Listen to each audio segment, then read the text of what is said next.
పశ్చిమ గోదావరి జిల్లా భీమవరంలో ప్రభుత్వ విప్ గ్రంథి శ్రీనివాస్ వైఎస్ఆర్ పెన్షన్ కానుక పంపిణీ కార్యక్రమం చేపట్టారు.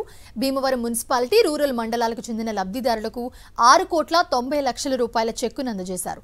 పేదలు, అవ్వాతాతలు, రైతులకు మంచి చేయాలన్నదే సీఎం జగన్మోహన్ రెడ్డి సంకల్పమని గ్రంథి శ్రీనివాస్ స్పష్టం చేశారు.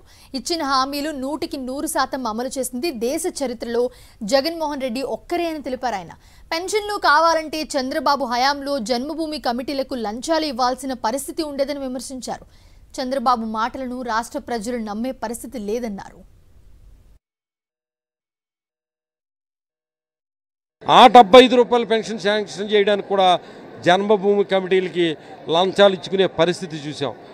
అదే రాజశేఖర రెడ్డి గారు వచ్చిన తర్వాత 200 రూపాయలకి పెన్షన్ పెంచడమే కాకుండా అర్హులైన అందరికీ కూడా పెన్షన్లు ఇవ్వడం కాకుండా కొత్త రేషన్ కార్డులు ఇవ్వడమే కాకుండా అనేక సంక్షేమ కార్యక్రమాలు పెట్టిన తర్వాత చంద్రబాబు నాయుడు ఎన్నికలను దృష్టిలో పెట్టుకుని ఓట్లను దృష్టిలో పెట్టుకుని 5 రెట్లు అని చెప్పి 1000 రూపాయలు చేసి రేపు మొన్న 19 ఎన్నికల ముందు జగన్మోహన్ రెడ్డి గారు చెప్పారు కదా 2000 ఇస్తారని చెప్పి, ఎన్నికల ముందు 2000 ఇస్తానని చెప్పిన మోసగాడు చంద్రబాబు నాయుడు గారు.